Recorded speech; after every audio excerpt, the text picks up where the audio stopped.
કેમ છો દોસ્તો?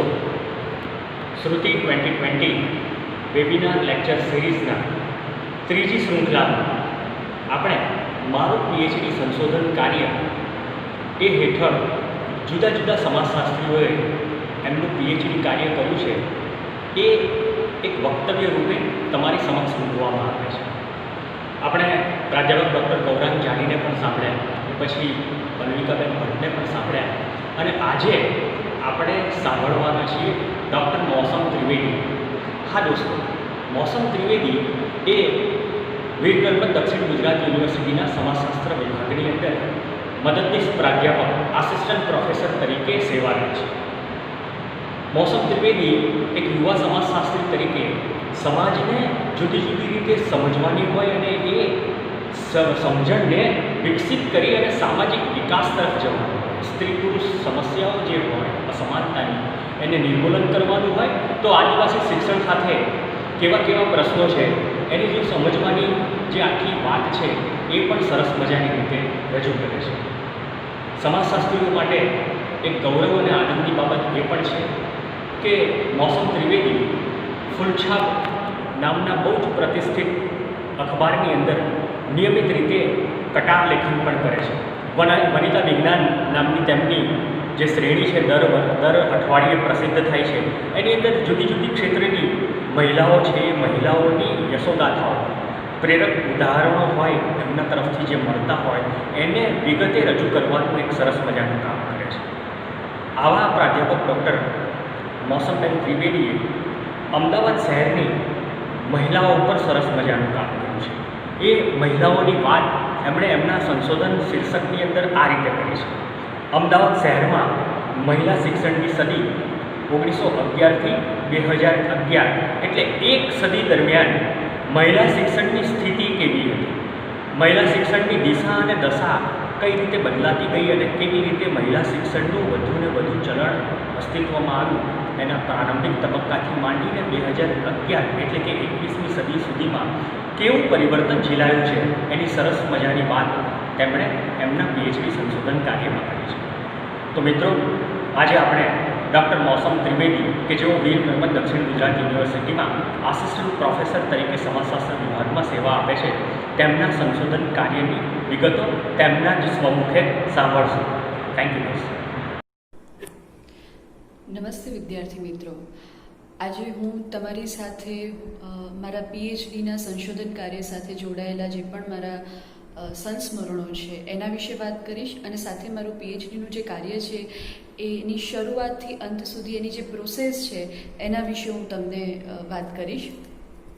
વિદ્યાર્થી મિત્રો, આજે આખો ઉપક્રમ યોજાયો છે, રાજેન્દ્રભાઈએ જે યોજ્યો છે એના કારણે મને મારા પીએચડીના આખાય જે 4 વર્ષ છે એમાંથી ફરીથી પસાર થવાની તક મળી છે, અને ઘણું બધું તાજું પણ થઈ ગયું છે.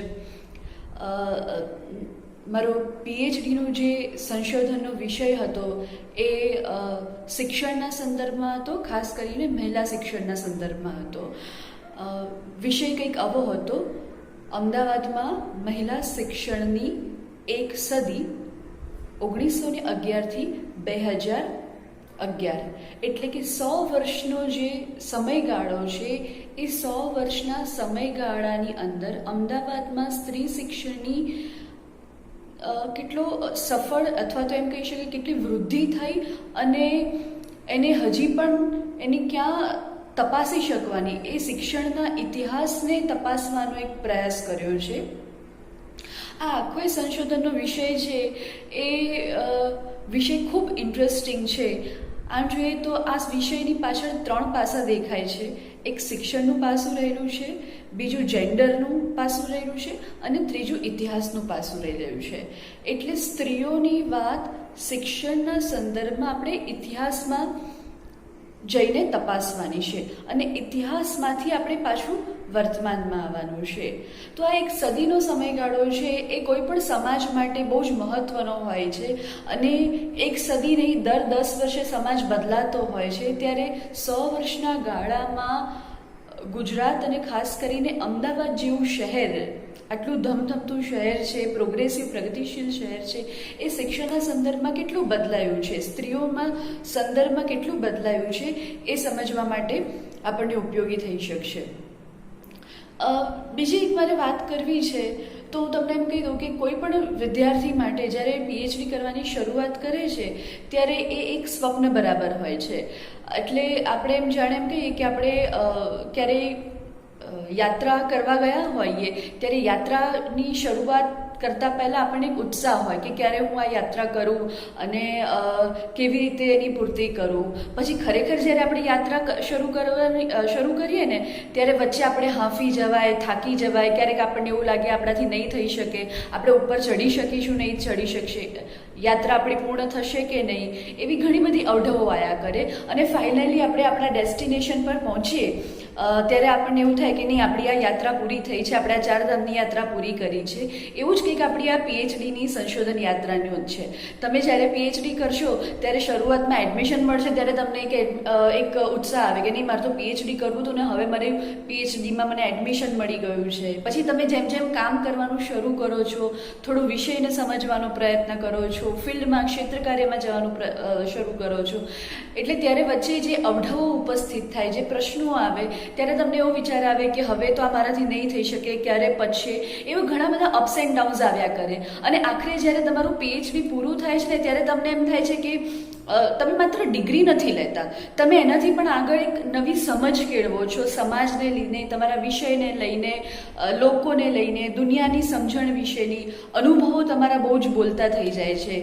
તો આ યાત્રા છે ને, એ યાત્રાના ડેસ્ટિનેશન કરતાં સૌથી વધારે જે સુંદર સમયગાળો એ હોય છે કે જ્યારે તમે નવું શોધતા રહો છો અને એ પ્રશ્નો જે આવે એ પ્રશ્નોને કેવી રીતે તમે ઉકેલ મેળવો છો, એ વખતે કેવી રીતે હલ કરો છો, કેવી રીતે એની ટ્રીક વાપરો છો, એનો વધારે આનંદ હોય છે. એટલે જ્યારે પણ પછીથી પીએચડી કાર્ય પૂર્ણ થશે ને ત્યારે તમારી પાસે જે વાગોળવાનું હશે ને એ માત્ર તારણો નથી વાગળતા, એના અનુભવો પણ તમે એટલું બધું વાગોળો છો. તો આવી જ રીતે હું મારી આ જે સંશોધન યાત્રા છે એની કેટલીક વાત છે એ તમારી સમક્ષ રજૂ કરીશ. મારે બીજી એક ઇન્ટરેસ્ટિંગ વાત કરી છે મારા સંશોધનના ટાઇટલ વિશે. તમને બધાને મેં વાત કરી જેમ કે મેં 1911થી 2011 સુધીનો સમયગાળો લીધેલો છે, એટલે આમ તો એક સદી થઈ છે, પણ 1911 પહેલાં પણ આપણે ત્યાં વસ્તી ગણતરી શરૂ થઈ ચૂકી હતી અને એ પહેલાં પણ સ્ત્રી શિક્ષણ સંદર્ભેની શરૂઆત થઈ ચૂકી છે ભારતમાં, ગુજરાતમાં અને અમદાવાદની અંદર. એટલે જ્યારે મારે 1911માં સ્ત્રીઓની શિક્ષણ તપાસવાની હતી એની પહેલાં મારે એનાથી પણ સ્ત્રી શિક્ષણનો ઇતિહાસને જોવાની આવશ્યકતા હતી. એટલે એક તો 1911 પહેલાંનો ઇતિહાસ તપાસવાનો અને બીજું ઇન્ટરેસ્ટિંગ એ હતું કે જે વર્ષે મને પીએચડીમાં એડમિશન મળ્યું 2011માં, એ જ વર્ષે 2011માં આપણે ત્યાં 14મું વસ્તી ગણતરીની શરૂઆત થઈ હોય છે. એટલે મને લાભ એ થયો કે મને જે એ સમયે ઉપલબ્ધ થતા, જે તાજેતરમાં ઉપલબ્ધ થયેલા જે આંકડા હતા વસ્તી ગણતરીના, એ આંકડાને હું મારા અભ્યાસની અંદર સમાવી શકી. સો એક આખી આ જે વિષય યાત્રા છે અથવા તો સ્ત્રી શિક્ષણને સમજવાની જે યાત્રા છે એ યાત્રાની અંદર જે ઇન્ટરેસ્ટિંગ બાબત છે એ એની મેથોડોલોજીની છે. પણ મેથોડોલોજીની વાત પર હું શરૂ કરું એ પહેલાં મારે બીજી 1-2 વાત તમારી સાથે શેર કરવી છે અને એ વાત થોડાક સૈદ્ધાંતિક પરિપ્રેક્ષ્યના સંદર્ભમાં વાત કરીશું. જ્યારે પણ શિક્ષણની વાત આવે છે ને ત્યારે આપણે એવું માની લઈએ છીએ કે આ શિક્ષણનો વિષય છે એટલે એજ્યુકેશન ક્ષેત્રમાં જે લોકો કામ કરે છે એની સાથે જોડાયેલો છે. એટલે જ્યારે પણ હું સંશોધનની શરૂઆત કરતી, રેફરન્સ મટીરિયલ શોધવાની મેં શરૂઆત કરી ત્યારે મોટાભાગના શિક્ષણ વિશેના, ખાસ કરીને સ્ત્રીઓના શિક્ષણ વિશેના જે પણ કંઈ અભ્યાસો થયા હતા એ બધા જ અભ્યાસો છે એ એજ્યુકેશનમાં, એટલે જે એમએડ કરતા હોય કે એજ્યુકેશનની અંદર પીએચડી કરતા હોય એવા લોકોએ અભ્યાસ કર્યા હતા. એટલે સ્ત્રી શિક્ષણનો આખો વિષય જાણે કે એજ્યુકેશનનો વિષય બની ગયો હોય એવું લાગે. રાધર સ્ત્રીઓ છે સમાજનો ભાગ છે અને સમાજનો પણ એજ્યુકેશનના સંદર્ભે અભ્યાસ કરવાની એક બહુ મોટી જરૂરી છે. એટલે કે શિક્ષણની અંદર પણ સમાજશાસ્ત્રી દ્રષ્ટિકોણથી અભ્યાસ કરવાની જરૂર છે એવું સમાજશાસ્ત્રમાં ખૂબ ઓછું બન્યું છે. એટલે એનો મતલબ એવું નથી કે સમાજશાસ્ત્ર વિષયની અંદર એજ્યુકેશન પર કામ નથી થયું છે. એજ્યુકેશન પર કામ થયું છે, પણ એ સ્ત્રી શિક્ષણ કરતા અમુક ચોક્કસ સમૂહો, આદિવાસી છે કે દલિતો છે કે અમુક ચોક્કસ પ્રકારના સમૂહો પૂરતું શિક્ષણના સંદર્ભને સમજવાનું આવ્યું છે.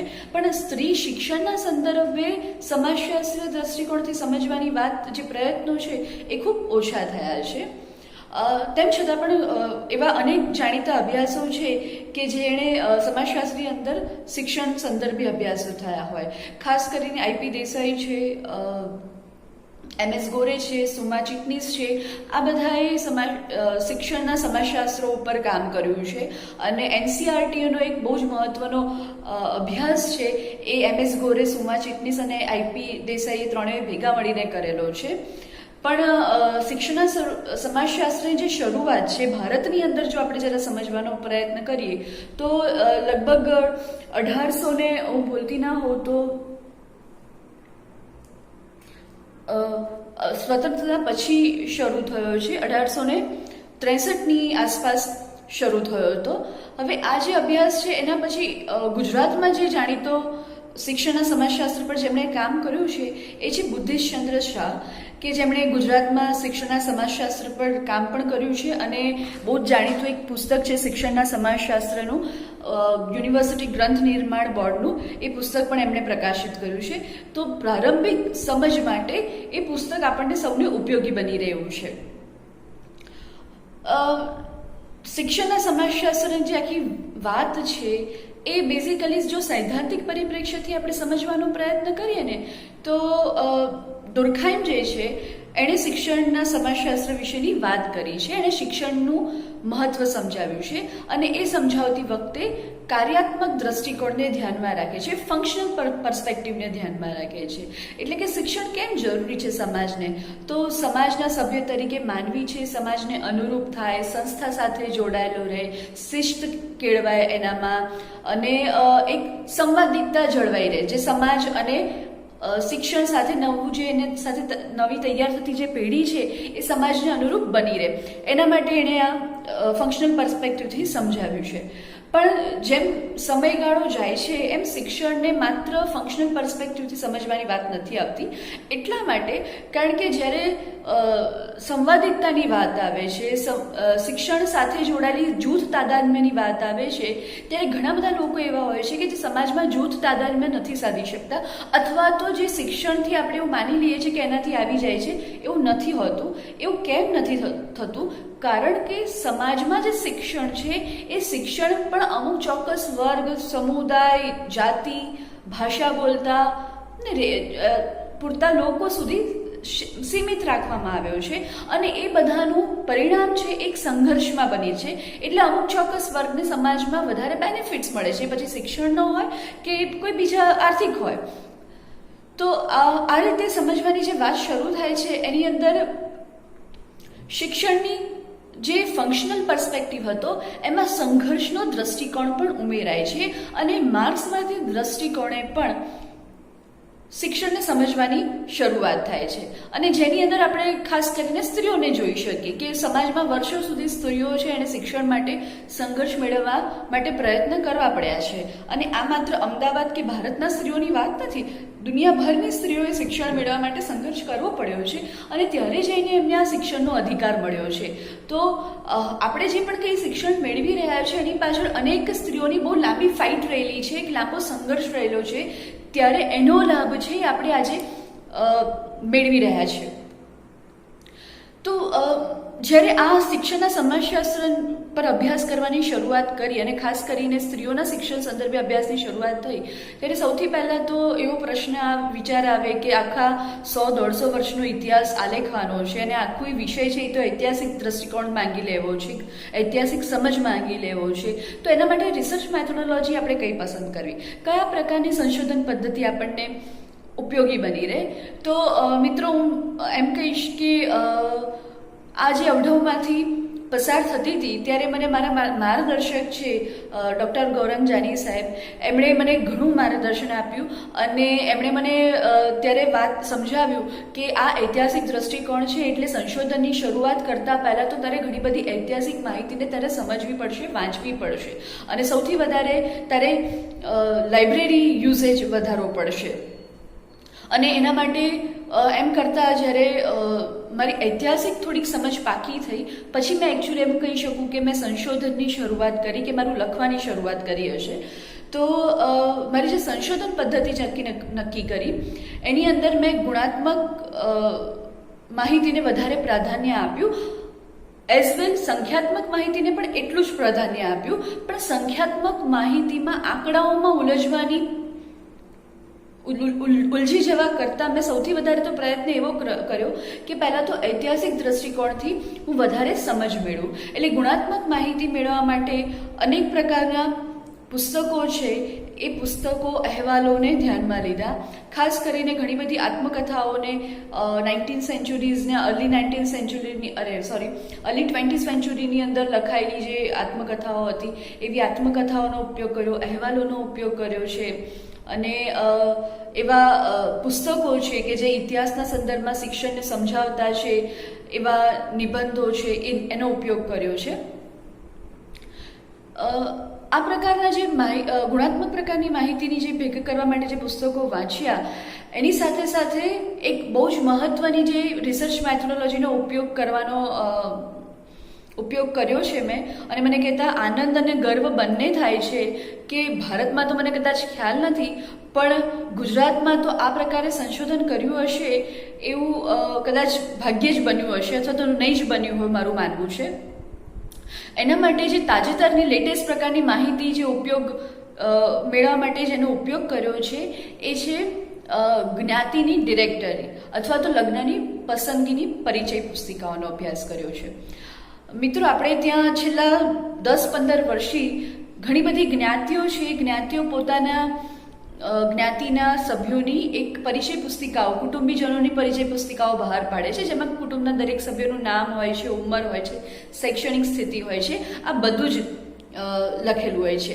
અને મોટાભાગે મિત્રો આપણે છે ને તો આપણા મિત્રોને, આપણા પાડોશીઓને કે અન્ય કોઈને વફાદાર હોઈએ કે ન હોઈએ, પણ આપણા જ્ઞાતિબંધુઓને અત્યંત વફાદાર હોય છે. એટલે પોતાના અંગત જીવન સાથે જોડાયેલી જેટલી પણ માહિતી છે ને એ આપણે બહુ ચોખ્ખી અને સાચી આપીએ છીએ. જ્યારે આપણા ઘરે સર્વે કરવા માટે આવે ને ત્યારે આપણે ઘણી બધી માહિતી છુપાવવાની સંભાવના રહેલી છે, પણ જ્યારે આપણે જ્ઞાતિના સભ્યો કંઈ ફોર્મ ભરે છે કે પૂછીએ છીએ ફોર્મમાં, ત્યારે આપણે હંમેશા એમાં સાચી માહિતી આપતા હોઈએ છીએ. તો આવી જ માહિતી છે એ માહિતી આવી જ્ઞાતિ ડિરેક્ટરીની અંદર ઉપલબ્ધ હોય છે. અને આ જ્ઞાતિમાં જે ઉપલબ્ધ માહિતી છે એમાંથી અત્યારના યુવાનો અને જે આગલી પેઢીના પણ સ્ત્રી પુરુષો છે એમાં શિક્ષણની સ્થિતિ શું હતી એ સ્થિતિને તપાસવાનો પ્રયત્ન કર્યો છે. એટલે કે મારે 18 વર્ષથી ઉપરથી શરૂ કરીને જેટલા પણ હયાત લોકો હતા એ દરેકની વર્તમાન શૈક્ષણિક સ્થિતિ શું છે એ તપાસવાનો મેં પ્રયત્ન કર્યો છે. એટલે મને આગલી પેઢીઓમાં પણ કેવા પ્રકારની શિક્ષણ હતું સ્ત્રીઓ અને પુરુષોમાં, અને અત્યારની જે વર્તમાન પેઢી છે એ લોકોમાં પણ સ્ત્રી શિક્ષણનું પ્રમાણ કેટલું હતું એ મને જાણવા માટે ઉપલબ્ધ બની છે અને ઉપયોગી બની. અને સૌથી મોટો બીજો જે સંશોધનનો આધારભૂત સ્ત્રોત હતો એ છે વસ્તી ગણતરીના અહેવાલો. તો મિત્રો, જેટલા પણ લાઇબ્રેરીમાંથી મને ઉપલબ્ધ હતા એવા બધા જ વસ્તી ગણતરીના અહેવાલો છે એ અહેવાલોને મેં તપાસ્યા છે, ખાસ કરીને અમદાવાદના સંદર્ભમાં, અને એની જે ડેટાસ છે એ મેં મારા સંશોધનમાં મૂક્યા છે. હું આજે બહુ આંકડાકીય માહિતી પર ભાર નથી આપતી, હું માત્ર અનુભવો અને મારા સંશોધન વિશે જ વાત કરીશ તમને. તો આજે અભ્યાસ જે શરૂ કર્યા છે, આજે અભ્યાસ શરૂ થયો છે એની સંશોધન પદ્ધતિ વિશે પણ તમને સમજાઈ ગયું હશે. હવે જે મારે આગળ વાત કરવી છે એ વાત કરવી છે કે આ સ્ત્રીઓના શિક્ષણની શરૂઆત ક્યારથી થઈ અથવા તેનો આખો વિચાર ક્યારથી શરૂ થયો. તો બેઝિકલી આપણે ત્યાં તો અંગ્રેજો આવ્યા, ત્યાં એની સાથે એ ઔપચારિક શિક્ષણની પદ્ધતિઓ આપણે ત્યાં લઈને આવ્યા. એ પહેલાં આપણે ત્યાં ધૂળિયા નિશાળો હતી, અને ધૂળિયા નિશાળોની અંદર અમુક ચોક્કસ જ્ઞાતિના બાળકો જ શિક્ષણ મેળવી શકતા હતા. છોકરીઓ છે એ માટે ધોળિયા નિશાળોની અંદર પ્રવેશવાળી વાત નહોતી, પણ અમુક ચોક્કસ જ્ઞાતિની જે સવર્ણ કહીએ અથવા તો ઉપલી જ્ઞાતિઓની જે સ્ત્રીઓ હતી એ સ્ત્રીઓને ઘરે રહીને અક્ષર જ્ઞાન આપવામાં આવતું હતું, પણ એ બધી જ સ્ત્રીઓ માટે ઉપલબ્ધ નહોતું. તો આવી સ્થિતિની અંદર આપણે ત્યાં અંગ્રેજો આવે છે ત્યારે શિક્ષણની શરૂઆત થાય છે. બંગાળની અંદર આપણને બધાને ખ્યાલ છે કે બહુ જ શરૂઆતથી જ શિક્ષણ પરત્વનું એક આખું કલ્ચર હતું. પણ જો આપણે પશ્ચિમ ભારતમાં આવીએ છીએ તો મુંબઈ પ્રેસિડેન્સી, મુંબઈ રાજ્ય છે, ગુજરાત રાજ્ય છે, તો આ બધા જ વિસ્તારોની અંદર સ્ત્રીઓના શિક્ષણની વાત બહુ મોડેથી શરૂઆત થાય છે. અને મોડેથી એટલે કે 19મી સદીના શરૂઆતના દાયકાઓથી એ શરૂઆત થાય છે અને ધીમે ધીમે એ મહારાષ્ટ્ર અને ગુજરાતના અન્ય વિસ્તારો સુધી પહોંચે છે. એટલે તમને જાણીને આશ્ચર્ય થશે કે મહારાષ્ટ્રની અંદર અને ખાસ કરીને સૌથી પહેલાં મુંબઈની અંદર જો સૌથી પહેલી જે કન્યા શાળા શરૂ થઈ હોય તે 1824માં શરૂ થઈ હતી.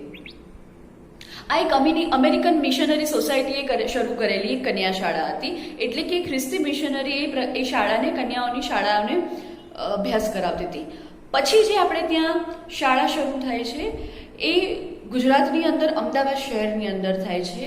અને મુંબઈમાં શાળા શરૂ થયાના 25 વર્ષ બાદ 1848ની અંદર અમદાવાદમાં એક કન્યા શાળા શરૂ થાય છે. અને એ કન્યા શાળા છે અમદાવાદમાં એક શિક્ષક હતા, પોતાના ઘરમાં એક શાળા ચલાવતા હતા. અને એ શાળામાં 8-10 વિદ્યાર્થીઓ આવતા હતા, છોકરાઓ આવતા હતા. એમાં એક છોકરી ભણતી હતી અને ધીમે ધીમે એમણે એક છોકરીને પ્રવેશ આપ્યો ભણવા માટે અને વર્ષ પૂરું થાય છે ત્યાં સુધી 5 છોકરીઓની સંખ્યા થઈ જાય છે. એટલે એવું લાગવા લાગે છે કે છોકરીઓ છે એને પણ ભણવામાં રસ છે, તો હવે શાળા આપણે એક અલાયદા મકાનમાં શરૂ કરવી જોઈએ, કારણ કે ઘરમાં હવે દરેક બાળકોને બેસાડીને અભ્યાસ કરી શકાય એવી સ્થિતિ નથી. એટલે અમદાવાદમાં બહુ જ જાણીતા નગર શેઠ હતા હઠીસિંહ, જેને જૈનો હશે અથવા તો અમદાવાદમાં બહુ જાણીતી પ્રચલિત જે ઇમારત છે હઠીસિંહના દેરા તરીકે આપણે ઓળખીએ છીએ. તો આ જે જૈન દેરાસર છે એ હઠીસિંહના દેરાની જે પત્ની છે હરકુંવર શેઠાણી, એ હરકુંવર શેઠાણી હઠીસિંહના દેરાનું બાંધકામ પૂરું કરે છે. એની સાથે સાથે એક અમદાવાદમાં કન્યા શાળાની પણ શરૂઆત કરે છે. પણ આપણે એના વિશે ભાગ્યે જ ખ્યાલ છે. અને અમદાવાદના કાલુપુર વિસ્તારમાં આવેલી ટંકશાળની અંદર આ શાળાની શરૂઆત થાય છે. તો આ શાળા શરૂ થયા પછી એને અમદાવાદમાં એમ કહી શકાય કે કન્યા શિક્ષણના એક મંગલાચરણ થયા. પછી ધીમે ધીમે થોડા વર્ષોની અંદર આ કન્યા શિક્ષણમાં વધારો થાય છે. પણ આ શાળામાં જે શિક્ષણ લેવા માટે આવે છે એ કન્યાઓ કઈ છે, એ કેવા પ્રકારની સમુદાયમાંથી આવે છે? તો શરૂઆતમાં જે છોકરો શિક્ષણ લેવા માટે આવતી થઈ અમદાવાદ શહેરની અંદર, ઇવન મુંબઈની અંદર, એ ક્યાં તો પારસી કોમ્યુનિટીમાંથી આવતી હતી, ક્યાં તો બ્રાહ્મણ કોમ્યુનિટીમાંથી આવતી હતી. તો આમ શિક્ષણની શરૂઆત તો થાય છે. અને પછી સમય જતાં શાળાકીય શિક્ષણમાં સ્ત્રીઓનો વધારો થાય છે, પણ ઘણી બધી છોકરીઓ શિક્ષણ મેળવવા સ્કૂલમાં નથી આવતી. એના માટેનું કારણ એવું નીકળે છે કારણ કે શાળામાં ભણાવતા જે શિક્ષકો છે એ પુરુષ શિક્ષકો છે. એટલે સવાલ એ આવ્યો, ઘણા માતા પિતા એવું માનવા લાગ્યા કે જે શાળામાં પુરુષ શિક્ષકો હોય તો અમે અમારી દીકરીઓને અભ્યાસ કરવા ન મોકલીએ. એટલે એવી શાળામાં અભ્યાસ કરવાની માંગ થઈ કે જ્યાં સ્ત્રી શિક્ષકોની જરૂર હોય. અને સ્ત્રી શિક્ષકોને તૈયાર કરવા માટેની ફરીથી આપણે ત્યાં શાળાઓ શરૂ થાય છે. અમદાવાદની બહુ જ જાણીતી શિક્ષણ સંસ્થા મહાલક્ષ્મી ફિમેલ ટ્રેનિંગ કોલેજ, આજે પણ એ સંસ્થા ચાલે છે. એ સ્કૂલની અંદર સ્ત્રીઓને શિક્ષક બનવા માટેનો અભ્યાસની તાલીમ આપવામાં શરૂઆત થઈ. વિદ્યાર્થી મિત્રો, સ્ત્રીઓનું શિક્ષણ વધે એ હેતુથી આપણે ત્યાં મહાલક્ષ્મી ફિમેલ ટ્રેનિંગ કોલેજની પણ શરૂઆત થાય છે કે જે સ્ત્રીઓને શિક્ષક બનવાની તાલીમ આપે છે. પણ તેમ છતાં પણ સ્ત્રી શિક્ષણમાં જોઈએ તેવી વૃદ્ધિ નથી થતી. તો એનું કારણ શું હતું? તો એનું કારણ છે એની અનેક નિબંધોની અંદર અનેક સમાજ સુધારકો છે પોતાના લખાણોની અંદર એના વિશે વાત કરે છે કે આખો જે સમયગાળો હતો એ અનેક પ્રકારના વહેમ અને અંધશ્રદ્ધા સાથે પણ જોડાયેલો હતો, અને ખાસ કરીને સ્ત્રીઓના સંદર્ભમાં એમના ચોક્કસ સામાજિક વિચારો હતા. અને એનું પરિણામ એ આવ્યું કે એ લોકો સ્ત્રીઓના શિક્ષણ સંદર્ભે પણ આવા પ્રકારની માન્યતાઓ ધરાવતા હતા, જેમાં બહુ જાણીતી માન્યતાઓ એવી હતી કે જો કોઈ છોકરી છે એ ભણે તો એને કમનસીબીનો સામનો કરવો પડે છે, એનો પતિ મરી જાય છે, એને બાળક નથી થતા, અને આખરે છેવટે છોકરીઓ ભણીને કરવું છે શું? એમને તો ઘર સંસાર જ સંભાળવાનો છે ને, એમને અક્ષર જ્ઞાન મેળવીને કે લખી વાંચીને એ શું કંઈ નોકરી કરવા થોડી જવાની છે, પૈસા થોડી કમાવાની છે. તો આ પ્રકારની માન્યતાઓના કારણે છોકરીઓને શિક્ષણ આપવું જોઈએ એવો આખો એક ખ્યાલ છે એ સમાજની અંદર કેળવાયો નહોતો. એટલે જ તમે જુઓ કે સ્કૂલ કન્યાશાળા અમદાવાદ જેવા શહેરમાં શરૂ થાય છે, તે 1848માં શરૂ થાય છે, પણ એ જ અમદાવાદ શહેરની દીકરીઓને છોકરીઓમાં ગ્રેજ્યુએટ થતાં 20મી સદીની શરૂઆતના વર્ષ આવી જાય છે. એટલે કે ગુજરાતની અંદર અમદાવાદ શહેરની પ્રથમ સ્નાતિકા બહેનો વિદ્યાગૌરી નીલકંઠ અને શારદાબેન મહેતા એ 1901ની અંદર આપણે ત્યાં સ્નાતક થાય છે. તો આ 50 વર્ષના સમયગાળા દરમિયાન સમાજ સુધારકોએ, સરકારે, દેશી રાજ્યોએ જે પણ કોઈ પ્રયત્ન કર્યા છે એ પ્રયત્નના પરિણામે 1901ની અંદર 2 દીકરીઓ છે અમદાવાદ શહેરની અંદર એ સ્નાતક થઈ શકે છે. પણ એમના માટે પણ આ સ્નાતક થવાની યાત્રા બહુ સરળ નથી, જેની વાત શારદાબેન મહેતા એમની આત્મકથાની અંદર પણ કરે છે. અને એમ કહે છે કે એમની કોલેજમાં જતા ત્યારે એમના રસ્તાઓ ઉપર ગમે તેવા શબ્દો લખવામાં આવતા, એમની બેન્ચ પર કચરો નાખી દેવામાં આવતો, એમના ત્યાં ઘરમાં નાના કાગળ આવતા, તો એવી અનેક રીતે એમને હેરાન કરવામાં આવે છે. એમના લગ્ન હતા ત્યારે પણ એમના લગ્ન તોડાવવા માટેના પણ પ્રયત્નો થાય છે. તો આ પ્રકારની સ્થિતિની અંદર શારદાબેન મહેતા છે એ સ્નાતક કક્ષાનું શિક્ષણ મેળવે છે. તો આ સ્થિતિ તો હતી જ, પણ આ સ્ત્રીઓના શિક્ષણનો આખો જે ખ્યાલ જે બદલાયો શરૂઆતના વર્ષોની અંદર, એ બદલાવા માટે પણ આપણી પાસે બહુ જેન્ડરનો દ્રષ્ટિકોણ છે.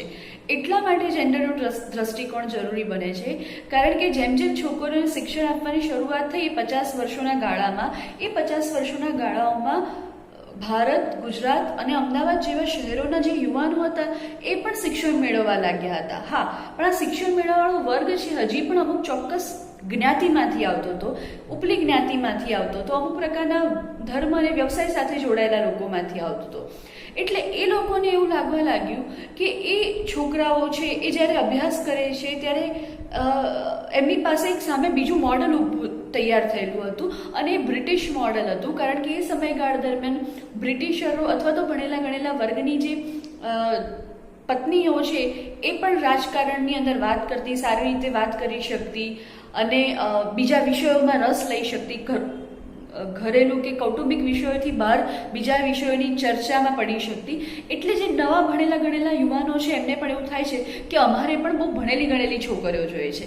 એટલે માતા પિતા દીકરીઓને ભણાવવાની શરૂઆત કરે છે, એના મૂળમાં પણ છોકરાને ભવિષ્યમાં સારો વર મળે, એટલે કે એને સારો પતિ મળે, શિક્ષિત પતિ મળે, એટલા માટે એને પણ શિક્ષણ આપવું જરૂરી છે એવું માનતા થાય છે. એટલે ધીમે ધીમે છોકરીઓને પણ શાળાએ મોકલવાની શરૂઆત થાય છે. પણ ઉચ્ચ શિક્ષણમાં મોકલવાની વાળી વાત તો હજી બહુ પાછળથી આવે છે આપણે ત્યાં. એટલે બહુ જાણીતી કહેવત છે, આજે તો બહુ પ્રચલિત નથી એ કહેવત, પણ એક કહેવત એવી છે એ સમયગાળા દરમિયાન કે ભાઈનું મન ભૂગોળમાં અને બહેનનું મન ચૂલામાં. એટલે કે ભાઈ ભણે ગણે અને દુનિયાભરની ચર્ચાઓ કરે, વાતો કરે, અને બહેન છે એ તો રસોઈ અને ચૂલાની વાતો કરે છે.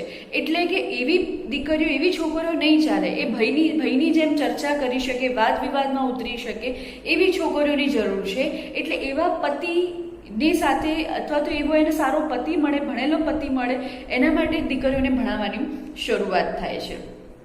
પણ એમ કરતાં કરતાં સ્ત્રીઓના શિક્ષણની શરૂઆત તો આપણે ત્યાં થઈ અને મંગલાચરણ થયા આપણે એવું કહી શકીએ. પણ હજી એ મંઝિલ છે તો હજી શરૂઆત થઈ છે, હજી પૂરી થવાની તો હજી પણ વાર છે, હજી પણ આપણે એમાં સંપૂર્ણપણે પહોંચી નથી શક્યા. તો આના સંદર્ભે જ મારે ખાસ વાત કરવી જોઈએ કે આજે 100 વર્ષનો જે સદી હતી એ 100 વર્ષના ગાળાની અંદર 4 પરિબળો, ખાસ કરીને આમ તો 150 વર્ષમાં આ 4 પરિબળોએ સ્ત્રી શિક્ષણમાં સૌથી વધારે મહત્વનો ભાગ ભજવ્યો છે. એમાંનું પહેલું છે બ્રિટિશરો અને દેશી રજવાડાઓ, એટલે કે દેશી રાજ્યો હતા, એમણે એમના રાજ્યોની અંદર સ્ત્રીઓના શિક્ષણ માટે કરેલા પ્રયાસો હતા. બીજું જે હતું એ સમાજ સુધારકો હતા. ત્રીજું આપણે ત્યાં 1915 પછી ગાંધીજી આવે છે અને ગાંધીજીના સ્ત્રીઓના શિક્ષણ પરત્વેના, બાળ લગ્ન પરત્વેના જે વિચારો હતા એ વિચારો પણ સ્ત્રીઓના શિક્ષણ પર ખાસી એવી અસર ઉપજાવે છે. અને ચોથું જે પાસું છે એ છે ભારતની આઝાદી પછીનું, કે ભારતની જે રાજકીય, સામાજિક અને શૈક્ષણિક નીતિ છે એ સ્ત્રીઓના શિક્ષણ પર કેવી રીતે અસર કરે છે. તો બ્રિટિશરોના સમયગાળા દરમિયાન બહુ જાણીતા જે ખરીદા હતા, જે વુડનો ખરીદો ઓળખાય છે, તો આપણે હન્ટર કમિશન પણ ઓળખીએ છીએ. તો આ બધા કમિશનોની અંદર સ્ત્રીઓના શિક્ષણ માટે ચોક્કસ જોગવાઈઓ કરવામાં આવી હતી અને એ સમયગાળા દરમિયાન અમુક પૈસા છે સ્ત્રીઓના શિક્ષણ પાછળ ખર્ચવા અને એમાં વૃદ્ધિ થાય એના માટેના પ્રયાસ કરવાની હિમાયત કરે છે. અને એની સાથે સાથે એવું નહોતું કે બ્રિટિશરોએ જ આ પ્રકારના પ્રયત્ન કર્યા, પણ ભારત અને ગુજરાતના જેટલા દેશી રજવાડાઓ, રાજ્યો હતા, એ લોકોએ પણ પોતાના રાજ્યની દીકરીઓ છે એ લોકોના શિક્ષણ માટે પ્રયાસ કર્યા. ભાવનગરની અંદરના રાજાએ એવા પ્રયાસ કર્યા છે. ગુજરાતના બહુ જાણીતા બરોડાના મહારાજા સયાજીરાવ ગાયકવાડ છે, એમણે પણ 1906માં બરોડા રાજ્યની અંદર ફરજિયાત શિક્ષણનો કાયદો લાગુ કર્યો, જેમાં છોકરા છોકરી કોઈ પણ જ્ઞાતિના હોય, કોઈ પણ ધર્મના હોય, પણ એમને એમના રાજ્યમાં ભણે છે એટલે એને ફરજિયાતપણે શિક્ષણ લેવું એવો એમનો કાયદો પસાર કર્યો હતો. બીજો જે સમયગાળો છે એ છે સમાજ સુધારકોનો સમયગાળોની પ્રયાસોની વાત કરીએ તો આપણે ત્યાં નર્મદ છે, દલપતરામ છે, કે પછી દુર્ગારામ મહેતા છે, બેચરદાસ લશ્કરી છે, હરગોવિંદદાસ કાંટાવાળા છે. તો આ બધા જ લોકોએ સ્ત્રી શિક્ષણ વિશેની વાત કરી છે. અને નર્મદે તો બહુ જાણીતો સ્ત્રી શિક્ષણ પર એક નિબંધ પણ લખ્યો છે. તો આ બધા જે લોકો, આ બધા જે સમાજ સુધારકો હતા એમણે પણ સ્ત્રી શિક્ષણની વાત કરી છે. એટલું જ નહીં, પણ ગુજરાતમાં ખાસ કરીને જે સ્ત્રી શિક્ષણમાં વૃદ્ધિ કેમ નથી થતી એનું મૂળ કારણ બાળ લગ્નો છે એ સંદર્ભે પણ એમણે ધ્યાન દોર્યું છે. અને બાળ લગ્ન દૂર થવા જોઈએ એના માટેની પણ એમણે હિમાયત કરી છે. એટલા માટે કારણ કે દીકરી જો 10-11 વર્ષે પરણી જાય તો પરણી ગયા પછી છે એને શિક્ષણ કોણ આપશે, એ કેવી રીતે શિક્ષણ મેળવશે? એટલે બાળ લગ્ન છે એ પણ સ્ત્રી શિક્ષણને રૂંધવાનું કામ કરે છે, અટકાવવાનું કામ કરે છે, એ તરફ પણ ધ્યાન દોરે છે, એટલે એનો પણ વિરોધ કરે છે. ત્રીજું જે પાસું હતું, ફેક્ટર, જે પરિબળ હતું, એ મહાત્મા ગાંધીની અસર. તો મહાત્મા ગાંધીની અસર પણ સ્ત્રીઓના શિક્ષણ પરત્વે પણ દેખાય છે, બાળ લગ્ન વિશે પણ દેખાય છે. પણ મહાત્મા ગાંધી છે એ સમાજને જુદી રીતે પણ સમજતા હતા. એ રિબેલિયન રીતે, એ સમજાવટથી લોકો પાસે કામ લેતા હતા. એટલે બળવો કરીને અથવા તો સંઘર્ષ કરીને બદલાવ લાવવા કરતાં એ કેવી રીતે સમજાવીને કામ કરી શકાય એમની પાસે એક ચોક્કસ પ્રકારની આવડત હતી.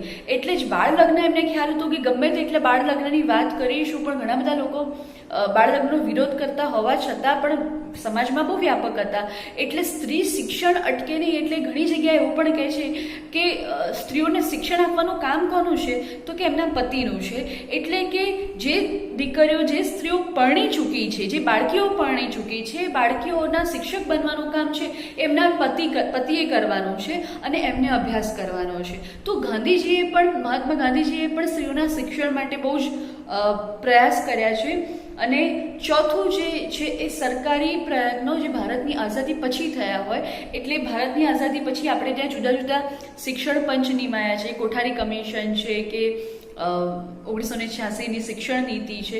તો આ બધા જ કમિશનોની અંદર પણ સ્ત્રી શિક્ષણને લગતા હંમેશા વૃદ્ધિ લાવવા માટેના પ્રયત્નો થયા છે. તો એની આપણે ડિટેલ્સમાં અત્યારે વાત નથી કરતા, પણ હું થોડીક વધારે અમારા વિષયના સંદર્ભમાં વાત કરીશ કે આ 4 પરિબળો હોવા છતાં પણ જે સ્ત્રી શિક્ષણની જે આપણે ત્યાં શરૂ થાય છે એની સાથે સાથે આપણે ત્યાં બીજી પણ એવી કેટલીક સંસ્થાઓ છે કે જેમણે સ્ત્રીઓ અને ઓવરઓલ શિક્ષણ માટે કામ કર્યું છે. ખાસ કરીને અમદાવાદ શહેરની અંદર આપણે જોઈએ તો અમદાવાદની અંદર બહેરામૂંગા શાળા છે. તે બહેરામૂંગા શાળામાં પણ શરૂઆતથી જ છોકરીઓને પ્રવેશ આપવામાં આવતો હતો. એટલે કોઈ પણ પ્રકારની શારીરિક અને ખામીના કારણે, ઉણપના કારણે એ લોકો શિક્ષણથી વંચિત ન થઈ શકે એટલા માટે બહેરામુંગાની શાળાની અંદર પણ અને પ્રજ્ઞાચક્ષુ બાળકીઓને પણ શિક્ષણ આપવાની વાત આવી હતી. એવી જ રીતના આપણે ત્યાં બહુ જાણીતી એવી શિક્ષણ સંસ્થાઓ છે કે અથવા તો જે સાહિત્ય સાથે જોડાયેલી એવી સંસ્થાઓ છે જે ગુજરાત વર્નાક્યુલર સોસાયટી કહીએ છીએ અને હાલ અત્યારે ગુજરાત વિદ્યાસભા તરીકે ઓળખાય છે. તો આ જે સંસ્થાઓ છે એ સમયગાળા દરમિયાન 19મી સદીની અંદર એવા પ્રકારની સ્પર્ધાઓનું આયોજન કરતી હતી કે જે સ્પર્ધાઓના કારણે સ્ત્રી શિક્ષણને પ્રોત્સાહન મળે. એટલે કે સ્ત્રીઓની કેળવણી કેવી હોવી જોઈએ, સશિક્ષણ હોવું જોઈએ કે ન હોવું જોઈએ, એવા વિવિધ વિષયો પરની સ્પર્ધાઓ, નિબંધ સ્પર્ધાઓ હોય કે વક્તૃત્વ સ્પર્ધાઓ હોય એનું આયોજન કરે અને જેમાં જે ભાગ લે છે એ પણ મોટી સંખ્યામાં સ્ત્રીઓ જ હોય છે. તો એનું પરિણામ એ આવ્યું કે સ્ત્રીઓના શિક્ષણ પરત્વેનો સમાજનો જે આખો દ્રષ્ટિકોણ છે એ ધીમે ધીમે બદલાવા લાગ્યો.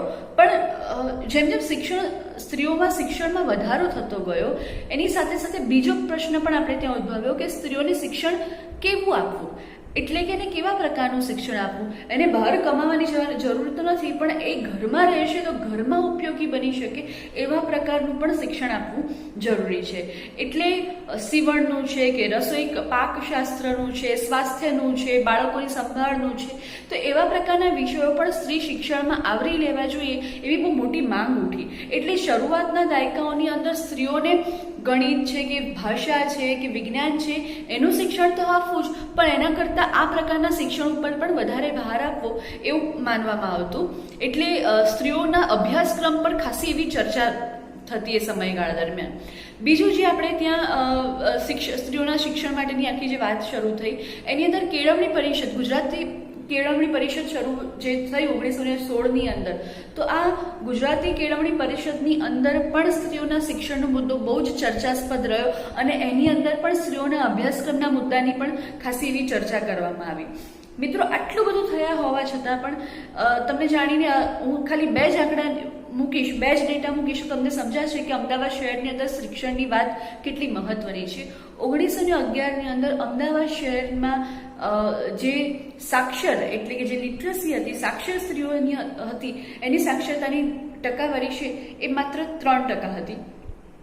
અને એ જ અમદાવાદ શહેરમાં 2011ની અંદર સ્ત્રીઓની સાક્ષરતાની ટકાવારી છે 84 થઈ ગઈ. એટલે કે તમે જુઓ કે 3%થી 84% સુધીની જે આખી સ્ત્રીઓની સાક્ષરતાની જે સફર છે એ બહુ જ સંઘર્ષપૂર્ણ રહી છે અને હજી પણ સ્ત્રીઓ એના માટે પ્રયત્નશીલ રહી છે. પણ આપણે આ વાત કરી છે ત્યારે આપણે સમજવું જોઈએ કે આ એવી સ્ત્રીઓ છે જેને શહેરનું વાતાવરણ મળ્યું છે. આ એક સદીની અંદર જે સ્ત્રીઓ શહેરમાં રહી છે એના માટે આ શિક્ષણ સુલભ બન્યું છે. તો ભારતમાં અને ગુજરાતમાં રહેલી એવી અનેક સ્ત્રીઓ છે જે આજે પણ ગ્રામીણ વિસ્તારમાં રહે છે, એવી સ્ત્રીઓના શિક્ષણનો પ્રશ્ન આજે પણ બહુ જ મોટો વિચારણા અને સંશોધનીય છે. સો આ પ્રકારની શિક્ષણની જે શરૂઆત થાય છે એની સાથે જે વર્તમાન જે આંકડા છે એને તપાસવા માટે કે અત્યારે સ્ત્રીઓના શિક્ષણની સ્થિતિ શું છે, ખાસ કરીને જે લોકો શહેરમાં રહે છે એને તપાસવા માટે મેં અગાઉ કહ્યું એમ મેં જ્ઞાતિની પરિચય પુસ્તિકાનો ઉપયોગ કર્યો હતો. તો એના માટે મેં લગભગ 12 જ્ઞાતિ છે, એમાં બ્રાહ્મણ, પટેલ, જૈન, મુસ્લિમ્સ, દલિત, આંજણા ચૌધરી, પ્રજાપતિ, ઘાંચી, વાળંદ જેને આપણે કહીએ છીએ, એવા જુદા જુદા વર્ગ સમુદાયોમાંથી આવતી જ્ઞાતિઓનો ઉપયોગ કર્યો છે. અને એ જ્ઞાતિના જે ડેટા જોઈએ તો બહુ ઇન્ટરેસ્ટિંગ ડેટા મળે છે. આંકડા તો ખૂબ મોટા છે કારણ કે લગભગ એક જ્ઞાતિના 100-200 ફેમિલીઝનો મેં અભ્યાસ કર્યો છે. પણ તેમ છતાં પણ અહીંયા થોડીક વાત કરીએ તો ઓવરઓલ જો આપણે જોવાનો પ્રયત્ન કરીએ તો જે પ્રમાણમાં ઉપલા વર્ગમાં આવતી જ્ઞાતિઓ છે, એટલે કે બ્રાહ્મણ છે, પટેલ છે કે પછી જૈન છે, તો આ સમુદાય વૈષ્ણવ વાણિયા છે, તો એ બધી કુટુંબમાંથી આવતી જે સ્ત્રીઓ હતી ત્યાં સ્ત્રીઓના શિક્ષણનું પ્રમાણ આપણને ખાસું એવું વધારે જોવા મળે છે. એટલું જ નહીં પણ વૈવિધ્ય, એ શિક્ષણમાં પણ ઘણું વૈવિધ્ય જોવા મળે છે. પણ જે જ્ઞાતિઓ છે, મુસ્લિમ્સ છે કે દલિત છે કે ઓબીસી કમ્યુનિટીમાંથી આવતી જ્ઞાતિઓ છે, પ્રજાપતિ છે કે વાળંદ છે કે સુથાર છે, આ બધી જે જ્ઞાતિઓ છે એમાં આપણે જ્યારે શિક્ષણની સ્થિતિ જોઈએ છે ત્યારે આ જ્ઞાતિની ઘણી બધી સ્ત્રીઓ એવી છે કે જેમની માત્ર નવી પેઢી છે, જે વર્તમાન પેઢી છે એ જ આજે ઉચ્ચ કક્ષાનું શિક્ષણ લઈ રહી છે. એટલે કે પોતાની જ્ઞાતિની પ્રથમ પેઢી એવી છે કે જે કોલેજ કક્ષાનું શિક્ષણ મેળવી રહી છે. એની આગલી 2 પેઢીઓ છે એમાંની તો શક્ય છે કેટલાક લોકો આજે પણ એમાં નિરક્ષર જોવા મળ્યા છે. તો આ સ્થિતિ આપણને વર્તમાન સ્થિતિની અંદર આપણે જોઈ શકીએ છીએ. પણ એક વસ્તુ ચોક્કસ છે કે આ જે નવી પેઢી જે તૈયાર થઈ છે, જે આજે ઉચ્ચ શિક્ષણમાં પ્રવેશ મેળવી છે, એ પ્રવેશ મેળવવા માટે ઘણા બધા સરકારી પ્રયત્નો છે. એ સરકારી પ્રયત્નોના લાભ અથવા તો એના ફાયદાના કારણે એ આ પ્રકારની સ્થિતિની અંદર મુકાઈ શકી છે અને અભ્યાસ કરી શકી છે. એટલા માટે મારે આ વાત કરવી પડે છે કારણ કે આપણે ત્યાં રિઝર્વેશનની જે પોલિસી છે, અનામત નીતિ છે, એ 1980 પછીના દાયકામાં જે શરૂ થાય છે એનો લાભ છે એ અત્યારની પેઢીઓ લઈ રહી છે. અને બીજું કે એટલા સમયગાળા દરમિયાન, એટલે કે આ 50 વર્ષના ગાળાની અંદર, છેલ્લા 30-40 વર્ષના ગાળાની અંદર એમના નજીકના વિસ્તાર સુધી શાળા અને કોલેજો ઉપલબ્ધ પણ બની છે. તો એનું પરિણામ એ આવ્યું કે એમના એ સંસ્થાઓનો લાભ પણ એમને મળ્યો છે. અને રિઝર્વેશનના કારણે જે છોકરીઓ છે એ છોકરીઓ અત્યાર સુધી શિક્ષણ નહોતી લઈ શકતી, હવે શિક્ષણ પણ લેતી બની. અને બીજો જે ફાયદો થયો છે એમને, બીજી જે યોજનાનો ફાયદો થયો છે એ છે શિષ્યવૃત્તિ યોજના. તો આ શિષ્યવૃત્તિ યોજનાઓના કારણે પણ કુટુંબ છે એ જ્યારે છોકરીઓના શિક્ષણની પાછળ ખર્ચ અથવા તો એની પાછળનું જે ઇન્વેસ્ટમેન્ટના ભાવના જે જોવે છે એમાંથી થોડું ખાસું એવું બદલાયું છે. કારણ કે સ્કોલરશિપ મળે છે, પૈસા મળે છે, એટલે છોકરોના શિક્ષણનો ખર્ચનું જે ભારણ છે એ ધીમે ધીમે કુટુંબીજનો પર ઓછું પડવા લાગ્યું છે. એટલે પણ એ છોકરીઓ છે, એ કુટુંબની દીકરીઓ છે એ પ્રથમ છે અને અભ્યાસ કરી રહી છે. હવે એ લોકો જે અભ્યાસ કરી રહ્યા છે, અભ્યાસ કરતી વખતે પણ સાયન્સ અથવા તો પ્રોફેશનલ જેને વ્યવસાય કહીએ છીએ એવા પ્રકારના વ્યવસાયની અંદર એમનું જે શિક્ષણ મેળવવાનું પ્રમાણ છે એ ખૂબ ઓછું છે. તો આ પણ એક આપણે ત્યાં સ્થિતિ જોવા મળી છે. બીજું જે મેં ગુણાત્મક પ્રકારના સંશોધન માટેનો જે પ્રયાસ કર્યો છે, માહિતી મેળવવા માટેનો જે પ્રયાસ કર્યો છે, મેં એમાં એવી કેટલીક બહેનોના ઇન્ટરવ્યૂઝ કર્યા છે કે જે બહેનો 70 વર્ષ પહેલાં ભારતની અંદર, 70-75 વર્ષ પહેલાં અમદાવાદની શાળાઓમાં શિક્ષણ મેળવતી હોય. તો આ અમદાવાદ શહેરની શાળામાં જે ભણતી સ્ત્રીઓ હતી એ આજે મેં જ્યારે સંશોધન માટે એમની પાસે મુલાકાત લેવા માટે ગઈ ત્યારે લગભગ 70 ઉપરની વયની ધરાવતી હતી. 70 કેટલીક 80થી પણ વધારે વયની હતી. આ બધી સ્ત્રીઓના બહુ ઇન્ટરેસ્ટિંગ એમની સાથેની આ કેસ સ્ટડી રહ્યા. અને એમાં મને બહુ ઇન્ટરેસ્ટિંગ વાત એ જાણવા મળી કે આખો એ સમયગાળો છે ગાંધી યુગનો સમયગાળો હતો. અને ગાંધી યુગના સમયગાળાની અંદર એમની શાળાઓની અંદર કાંતણ કામ કરો, એટલે ખાદી વણાટની પ્રવૃત્તિ અથવા તો ખાદીને કાંતવી એનો એક ચોક્કસ પ્રકારના વર્ગો લેવાતા અને બધાને ખાદી કાંતતા આવડતું હોય, રૂ કાંતતા આવડતું હોય. અને એવી જ રીતે બીજું જે ઇન્ટરેસ્ટિંગ પાસું હતું કે એ સ્ત્રીઓના વર્ગની અંદર મોટા ભાગે મધ્યમ વર્ગીય અને ઉચ્ચ જ્ઞાતિની છોકરીઓ વધારે અભ્યાસ કરતી. દલિત કે મુસ્લિમ જ્ઞાતિની છોકરીઓની સંખ્યા ખૂબ ઓછી હતી. હા, મેં કેટલીક મુસ્લિમ બહેનોના પણ કેસ સ્ટડી કર્યા છે, પણ અગેન એમનું શિક્ષણ છે એ બહુ લાંબા સમય સુધી શિક્ષણ ન મેળવી શકી, ગ્રેજ્યુએટ કક્ષાનું શિક્ષણ ન મેળવી શકી. કારણ કે એ સમયગાળો એવો હતો કે શાળાકીય શિક્ષણ પૂરું થાય એટલે દીકરી છે એને ઘરમાં કામકાજ શીખવાડવામાં આવે, એમને ઉચ્ચ અભ્યાસની પરમિશન નહોતી આપવામાં આવતી. બીજી ઇન્ટરેસ્ટિંગ વાત મને એ પણ જાણવા મળી હતી આ પ્રકારની કેસ સ્ટડીની અંદર કે અમુક સ્કૂલોની અંદર જ્યારે વિદ્યાર્થીઓ છે પાણી પીવે ત્યારે પાણી પીવા માટેના સ્કૂલની અંદર જે ગ્લાસ હોય એ ગ્લાસની ઉપર પણ અમુક ચોક્કસ પ્રકારની જ્ઞાતિનું નામ લખેલું રહેતું. એટલે જે વિદ્યાર્થી જે જ્ઞાતિનો હોય એણે એ જ જ્ઞાતિના ગ્લાસની અંદર એણે પાણી પીવાનું રહેતું. તો આ પ્રકારનું પણ એક પ્રકારનું કલ્ચર હતું, સંસ્કૃતિ હતી કે જે છોકરીઓને વર્ગમાં બધા ભણે છે, એક સાથે અભ્યાસ કરી રહ્યા છે, છતાં પણ એમને કયા ગ્લાસમાંથી પાણી પીવું એ એમના માટે બહુ નિશ્ચિત હતું. એવી જ રીતે આપણે ત્યાં આ જે બધી બહેનો છે એ બહેનોની અંદર કેટલીક બહેનો એવી પણ હતી કે જેમને અભ્યાસ પછી નોકરી મળતી હતી, પણ એ બધી નોકરી એટલા માટે ન કરી શકી, ક્યાં તો એમના સ્વસુર પક્ષના લોકોએ નોકરી કરવાની ના પાડી, ક્યાં તો પછી એમના માતા પિતાના કુટુંબે એમને નોકરી કરવા માટેની ના પાડી, કારણ કે એમને ભણાવવાનો હેતુ એ વખતે નોકરીનો નહોતો. એટલે ઘણી બધી એવી સ્ત્રીઓ હતી કે જેમને કોઈને કોઈ સરકારી કે અન્ય પ્રકારની નોકરીઓ મળતી હતી, પણ તેમ છતાં પણ એ લોકો નોકરી ન કરી શકી. એવી જ રીતે મેં અત્યારની જે છોકરીઓ છે, યુવા વર્ગની જે છોકરીઓ હતી 20 વર્ષ ઉપરની કે જે અભ્યાસ લઈ રહી હતી અથવા તો અભ્યાસ કરી ચૂકી હતી, એવી છોકરીઓનો પણ મેં અભ્યાસ કેસ સ્ટડી કરવાના પ્રયત્ન કર્યા. તો એ લોકોએ પણ બહુ ઇન્ટરેસ્ટિંગ વાત કરી કે હવે એમને અગાઉના સમયની અંદર એવું હતું કે કો એજ્યુકેશન વાળી વાત નહોતી, એટલે કે છોકરા અને છોકરીઓ અલગ અલગ અભ્યાસ કરતા હતા, પણ આ બધી જ છોકરીઓ હતી એ કો એજ્યુકેશનમાં ભણી હતી, તો એમને સાથે રહીને અભ્યાસ કરવામાં બહુ કંઈ અજુગતું લાગતું નહોતું. જ્યારે આગળની જે બધી જ બહેનોએ જે વડીલ સ્ત્રીઓ હતી જેમણે શિક્ષણ મેળવ્યું હતી, બધી કન્યા શાળાઓમાં અભ્યાસ કરીને આવી હતી, એટલે એમને સહશિક્ષણ વિશે કોઈ વાંધો નહોતો. પણ બંને સ્ત્રીઓ એટલે કે અત્યારની વર્તમાન જે સ્ત્રીઓ હતી એ સ્ત્રીઓ અને અગાઉની જે 70 વર્ષની મોટી ઉંમરની સ્ત્રીઓ હતી એ બંને સ્ત્રીઓમાં જે સામ્યતા એ હતી કે બધા જ લોકોએ ઘરનું કામ છે એ ઘરનું કામ કરીને જ શિક્ષણ મેળવવાનું રહેતું, એટલે ઘરના કામમાંથી એમને મુક્તિ નથી. હા, અત્યારની જે વર્તમાન પેઢીની કેટલીક કુટુંબો એવા હતા કે જે પોતાની દીકરીઓ પાસે કામ નહોતા લેતા, પણ એ પણ ખૂબ ઓછા. બાકી બધી જ દીકરીઓ છે એમણે ઘરમાં અમુક ચોક્કસ પ્રકારનું નિશ્ચિત રોજિંદું કામ કરવાનું રહેતું અને પછી જ એમને અભ્યાસ અર્થે અભ્યાસ માટે સમય ફાળવવાનો રહેતો.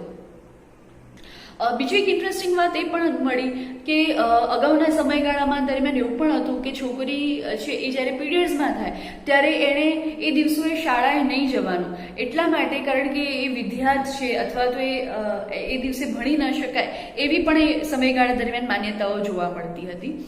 પણ અત્યારની જે કન્યાઓ છે એ માત્ર શિક્ષણ નહીં પણ શિક્ષણ સિવાય પણ વિવિધ વિષયોની અંદર પણ એવું માને છે કે સેલ્ફ ડિફેન્સના કોર્સ હોવા જોઈએ, કરાટે કરતા આવડવું જોઈએ, એમનો આત્મવિશ્વાસ કેળવાય એવા પ્રકારની પ્રવૃત્તિઓ વર્ગમાં હોવી જોઈએ. તો એવા અલગ અલગ પ્રકારના સ્પર્ધાત્મક વિષયો છે કે એના વિશેની તૈયારી કરવાના અભ્યાસક્રમો હોવા જોઈએ, એવા એમના પોતાના આગવા વિચારો છે કે જે એમને છોકરીઓ છે એમને શિક્ષણ માટે વધારે ને વધારે પ્રોત્સાહન આપે. સો મારા સંશોધન સાથે હવે જોડાયેલા અનેક સંસ્કરણોની વાત છે, પણ હું મારી વાત અહીંયા જ અટકીશ અને ફરી આપણે જ્યારે મળીશું ત્યારે ફરી ક્યારેક આપણે આ વિષય પર વધારે વાત કરીશું. હું આભાર માનું છું ડૉક્ટર રાજેન્દ્રભાઈ જાનીનો કે જેમણે મને આ પ્રકારની મારા પીએચડીના સંદર્ભે વાત કરવાની વિદ્યાર્થીઓ સમક્ષ મને તક આપી. Thank you. વિદ્યાર્થી મિત્રો, છૂટા પડતા પહેલાં મારે તમારી સાથે એક વાત એ પણ કરવી છે કે સંશોધન યાત્રા દરમિયાન માર્ગદર્શક સાથેનો તમારી સંવાદિતા પણ બહુ જ અસર કરે છે તમારા સંશોધન પર. હું એ બાબતમાં બહુ જ એવું માનું છું કે હું બહુ નસીબદાર છું કે ડૉક્ટર ગૌરાંગ જાની સાહેબ જેવા મારા માર્ગદર્શક રહ્યા, અને બીજું એ પણ થયું કે મારું એમફિલ કે એમએ કે પીએચડી આ દરેક સંશોધન કાર્ય છે મેં એમના હાથ નીચે જ કર્યું. એટલે જ્યારે સંશોધક અને માર્ગદર્શક તરીકે જ્યારે માર્ગદર્શન આપણને આપતા હોય છે સંશોધક તરીકે, ત્યારે એમને આપણી મર્યાદાઓ અને આપણે શું કરી શકીએ છીએ એની સમજણ પણ હોય છે, અને એ રેપો કેળવાય છે. એટલે આપણે પણ જે પ્રકારના હર્ડલ્સમાંથી પસાર થતા હોઈએ છીએ કે આપણને જે પણ કંઈ આવડતું હોય છે કે આપણી જે પણ સમજણ ઊભી થઈ હોય છે એનું જે શેરિંગ છે એ શેરિંગ જ્યારે લખીએ છીએ ત્યારે એ બહુ ઉપયોગી બની જાય છે. એટલે કે નાની નાની વસ્તુઓની જે આપણી સમજણ છે, અન્ડરસ્ટેન્ડિંગ લખતી વખતે અને આપણા સંશોધન કાર્યને સમજતી વખતે આપણા અનુભવોને અલગ રીતે જોતા પણ આપણે થતા હોઈએ છીએ. આપણે જે પણ કંઈ વાંચ્યું હોય છે એ વાંચવા પાછળની પણ એક જુદી સમજ છે એ જો આપણા સારા માર્ગદર્શક હોય છે તો આપણને એનો ચોક્કસ લાભ મળતો હોય છે. તો હું આશા રાખું છું કે ભવિષ્યમાં તમને પણ આવી સારી તક મળે અને તમે બધા જ તમારી સંશોધન યાત્રા છે એ સુંદર રીતે પરિપૂર્ણ કરો એવી મારી આપ સૌને શુભેચ્છાઓ. Thank you. દોસ્તો, ક્લાસરૂમની તમને યાદ આવતી હશે એ મને પણ ખબર છે, અને બધા જ મિત્રો ક્લાસરૂમને મિસ કરે છે. તો આપણે ક્લાસરૂમને મિસ ન કરીએ એટલા માટે ક્લાસરૂમની અંદર મૌસમબેન ત્રિવેદીનો મેં પરિચય પણ આપ્યો અને મૌસમબેને સરસ મજાની વાત તેમના પીએચડી સંશોધન કાર્યની કરી. દોસ્તો, આપણે આગામી વક્તવ્ય પણ આવી જ રીતે એક નવ સંશોધકનું સમાજશાસ્ત્રની અંદર તેનું સંશોધનનું ખેડાણ કેવું છે એને રજૂ કરતું વક્તવ્ય રજૂ કરીશું. અને ફરી પાછા આપણે સંશોધન કરનાર કઈ રીતે કામ કરે છે એની ઝીણામાં ઝીણી વિગતો અને નિરીક્ષિત વિવેચન એ કઈ રીતે કરે છે, પોતાના જે સંશોધન છે એ સંશોધનની અંદર કેવા સોલ્યુશન્સ એ આપે છે એની વાતો આપણે ફરી પાછા બીજા એક વક્તવ્યમાં સાંભળશું. ત્યાં સુધી રજા આપશો અને ફરી પાછા આપણે અચૂક આ જ માધ્યમથી મળીશું, એટલે કે શ્રુતિ 2020 વેબિનાર લેક્ચર સિરીઝ 3 મારું પીએચડી કાર્ય એ સંશોધનની યાત્રા છે. એ જુદા જુદા સમાજશાસ્ત્રના વિદ્યાર્થીઓ અને અધ્યાપકો એમના પીએચડી સંશોધન કાર્ય માટે પોતાનું પ્રદાન જે છે એની જ વાત કરશે. ફરી આપણે મળીએ, ત્યાં સુધી રજા આપશો. Thank you.